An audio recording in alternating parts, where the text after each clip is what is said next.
गिरना जिंदगी में इतना जरूरी है, बहुत जरूरी।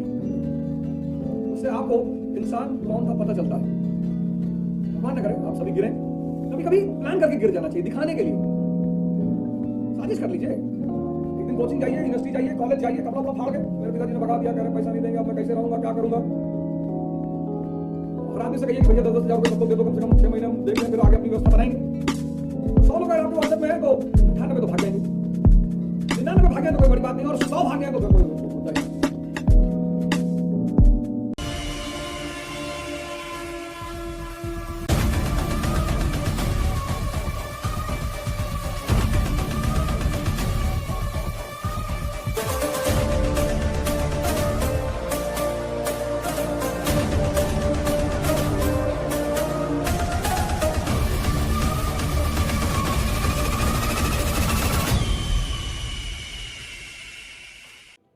कैसे अगर आम आदमी के गुण भी आपके अंदर हैं तो हो सकता है आप बहुत योग्य होने के बाद भी कुछ ना कर पाए। जैसे पीरियोडिक टेबल में एलिमेंट्स हैं, group 1 elements, group 2 elements, group 3, ऐसे इंसान भी हैं और उनकी ग्रुप के हिसाब से प्रॉपर्टीज हैं। तो राजा की अपनी प्रॉपर्टी होगी, और जब राजा आम आदमियों के जैसा बिहेव करने लगेगा तब खतरे में पड़ेगा, परेशान होगा। चुनौतियां तो राजा के पास हमेशा रहेगी। राजा मतलब जिसका 24 घंटा चुनौतियों में है, और चपरासी मतलब जिसके जीवन में कोई चुनौती नहीं। अब घर वाले चुनौती हो अलग बात है, बीवी चुनौती हो, बच्चे चुनौती हो, वो सब अलग बात है, लेकिन चपरासी की जिंदगी में कोई चुनौती नहीं होती। राजा मतलब जिसकी जिंदगी में 24 घंटे चुनौती हो और उन चैलेंजेस का वो मजा लेता हो। ऐसे ही लोगों का आईएएस में सिलेक्शन हो जाता है, उन्हें पढ़ने में मजा आता है, वो अपने पढ़ते में मजा ही आता है। उनके लिए कोई टाइम शेड्यूल नहीं होता कि 8 घंटे पढ़ेंगी, 10 घंटे पढ़ेंगी, 6 घंटे पढ़ें, पहले ज्योग्राफी पढ़ेंगी, ये पढ़े, नहीं, वो अपना शेड्यूल बनाते हैं तो उस हिसाब से काम करना शुरू कर देते। राजा के जीवन में रंगारंग है पर नमक की तरह है, क्योंकि राजा का आनंद ही है संघर्ष से लड़ना, संघर्ष में मजा लेना। रंगारंग है, ऐसा नहीं है। आम आदमी से अगर आप बात करें तो उसको 24 घंटे मस्ती चाहिए, भैया पैसा कमा लें का। जैसे मैं यहां बहुत लोगों से मिलता हूं तो कहते हैं अरे भैया इनको कोई काम नहीं है, 15 मकान है, किराया आता है 2 लाख रुपया। जानवर है, जानवर से बदतर स्थिति है यार, कुछ तो करो। किराया आना बहुत अच्छी बात है, किराया आना ही चाहिए, कोई काम ही नहीं कर रहे, फिर इंसान का जीवन मिला किस लिए? मठ में चले जाओ, आश्रम में चले जाओ, ध्यान साधना करो, कुछ तो करो। लेकिन आम आदमी का सपना है कुछ ना करना पड़े, वो संभव ही नहीं है। भगवान नीचे आ रहा है, उसको करना पड़ रहा है, तपस्या करनी पड़ रही, जंगल जाना पड़ रहा है, साधना करनी पड़ रही, नियम है इस धरती का, कोई बचा नहीं, कोई अपवाद है ही नहीं, कोई अपवाद है ही नहीं। There is no exception. ऊपर उठना है तो ग्रेविटी से बचना पड़ेगा, इतनी कला डेवलप करनी पड़ेगी, इतनी कला कि तुम ग्रेविटी से बच जाओ। और जब तुम ऊपर उठने की कोशिश करोगे तो धरती की ग्रेविटी खींचेगी, जो लोग चारों तरफ है वो भी खींचेंगे। उन्हीं से बचना तो टैलेंट है, और क्या टैलेंट है? बुराई करेंगे आपकी, डराएंगे आपको। मैं तो देखा 98% लोग तो इसी में टेंशन में रहते हैं, कोई उनकी बुराई ना करे। आप भीख मांगने लगी, आपकी कोई बुराई नहीं करेगा। आप चपरासी बन जाइए, आपकी कोई बुराई नहीं करेगा। जब बुराई से डर लगता है तो आप चपरासी बन जाइए, आपकी कोई बुराई नहीं करेगा।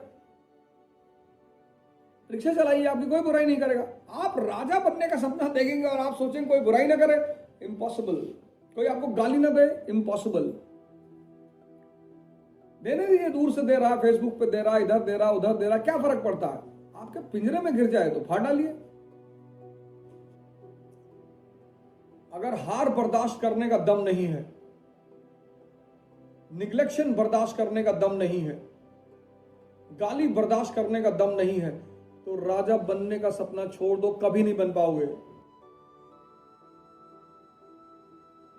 क्योंकि जिंदगी है, एक आध ठोकर कहीं ना कहीं लग जाएगी, 2 लग जाएगी, 3 भी लग सकती, 4 भी लग सकती, कोई बात नहीं। 98% लोग तो इसलिए परेशान है कि कोई उन्हें लोग कहेंगे क्या, कोई कुछ नहीं कहता सर।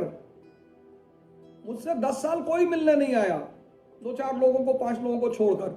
अब तो सारे रिश्तेदार आते हैं सर, नाराज भी होते हैं मेरे ऊपर। और अब तो अपने बेटे को मेरा ही बेटा कहते हैं कि यार तुम्हारा ही बेटा है। और शादी में नहीं आओगे तो बात नहीं करेंगे, मर जाओगे, बात करो चाहे ना करो। गार्डनिंग का सबसे इंपॉर्टेंट काम होता है वीडिंग। वो अगल बगल जो पौधे निकल आते हैं, वो पौधे इतने डेंजरस होते हैं कि अगर आप उन पौधों को ना निकालें तो वो आपका सारा गुड न्यूट्रिएंट खा जाएंगे। इसलिए बहुत लोगों को जिनको गार्डनिंग का शौक नहीं होता, बिना हॉबी के जो गार्डनिंग करते हैं, वो पौधे लाते तो है, दूसरों को देख के लगा तो लेते हैं, पर वो सारे पौधे सूख जाते हैं क्योंकि उनको वीडिंग का कॉन्सेप्ट नहीं पता होता। ऐसे लाइफ में सबसे इंपॉर्टेंट चीज है वीडिंग। अगर आप हरे भरे रहना चाहते हैं, वीड को हटा दीजिए। ये जो खरपतवार अगर आपकी जिंदगी में अगल बगल है, इनको हटा दीजिए। अगर आपका फोन दोस्त शाम को फोन करता, पूरा हिंदू फोन पे डिस्कस करता, बहुत बढ़िया दोस्त है आपका वो, बहुत बात तो हो ही रही है ना, डिस्कशन तो हो ही रहा है, गेम तो चल ही रहा है, फायदा तो हो ही रहा है।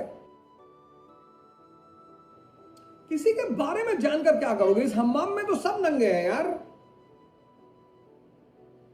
जो भी सेंसस पे जी रहा है, जो भी, तो लोगों ने चेहरे लगा रखे ना।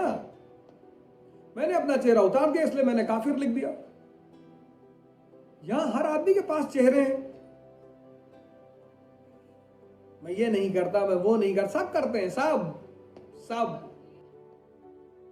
हाँ, जो सेंसेस और मन से ऊपर उठ चुका है, जो अपनी चेतना पे आ चुका है, वो पहली बात तो कहेगा नहीं, लेकिन वो दूसरे ही डायमेंशन में जीता है। उसके लिए स्त्री कोई बड़ा चीज नहीं है, कोई चीज ही नहीं। उसके लिए धन कोई बड़ी चीज है ही नहीं। वो जो आदमी है, लेकिन वो एक बहुत ही माइनॉरिटी है दुनिया में, वो बहुत ही माइनॉरिटी। बाकी तो सब, हम ये नहीं, सब करते हैं। बहुत ज्यादा इस फिराक में मत पड़ा करिए। अगर आप दुनिया में उलझ गए तो आप गए, आपका खेल खत्म हो गया। और दुनिया का सबसे प्यारा पेशा है आपको उलझाना। लेकिन कहते हैं ना कि कुछ जो बहुत मजबूत लोग होते हैं अंदर से, वो गिर कर ही संभलते हैं। बच्चा अगर ना गिरे, वो खड़ा है और दौड़ना शुरू कर दे, बच्चा पैदा हुआ और खड़ा हो जाए, दौड़ना शुरू कर दे, उसके माँ बाप भाग जाए। गिरना भी जरूरी है, और गिरना जिंदगी में इतना जरूरी है, बहुत जरूरी है। उससे आपको इंसान कौन का पता चलता है। भगवान न करे आप सभी गिरें। कभी कभी प्लान करके गिर जाना चाहिए, दिखाने के लिए।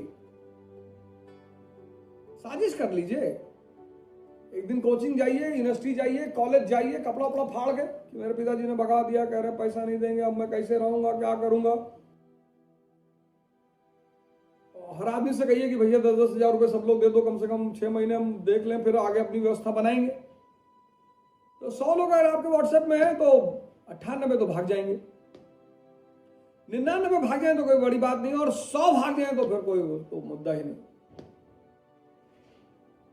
100 भाग जाए तो कोई बात नहीं। मैं तो देखा हूं, मैं तो फेस किया हूं। बड़े बड़े लोग साथ में थे, लेकिन हमारा एक मित्र है पंकज पांडे जी, भगवान उनको राजा बनाए। उन्होंने बड़ा, एक मेरे पिताजी और एक पांडे जी क्लासमेट है मेरे, मैं हर क्लास में कहीं ना कहीं उनका नाम ले ही लेता हूं। और उन्होंने आउट ऑफ टर्म बड़ी मदद की।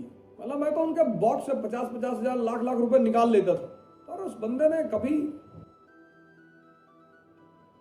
एक आदमी और एक दो लोग हैं लाइफ में जिन्होंने बड़ी विकट परिस्थिति में मदद की है। ऐसा नहीं है कि नहीं की है, बड़ी विकट परिस्थिति में मदद की। लेकिन अगर आपको ऐसे लोग मिल जाते हैं, आप बहुत भाग्यशाली हैं सर।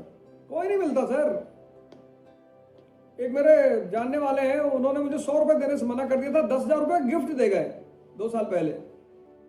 100 रुपए, 100 रुपए, जो आमतौर पर आदमी के लिए कोई बहुत बड़ी चीज नहीं है, वो 100 रुपए देने के लिए मना कर दिया था उन्होंने। वो मुझे 10,000 रुपए का गिफ्ट दे के गए। जिंदगी किताबों में नहीं है। Books are the least source of knowledge in this world. जिंदगी जो असल में एक्सपीरियंस है ना, वो बहुत बड़ी चीज है। इसलिए फादर की आइडेंटिटी पे बाहर मत रहा करिए, बताया ही मत करिए। आपके पास फादर है, आपके 10 दोस्त वैसे ही बन जाएंगे। आपके फादर आईजी हैं, आपके 10 दोस्त वैसे ही बन जाएंगे। आपके फादर डीएम है, आपके 50 दोस्त वैसे ही बन जाएंगे। तब आप दुनिया को नहीं समझ पाएंगे, तब आप दुनिया को नहीं समझ पाएंगे। और इसको समझना बहुत जरूरी है।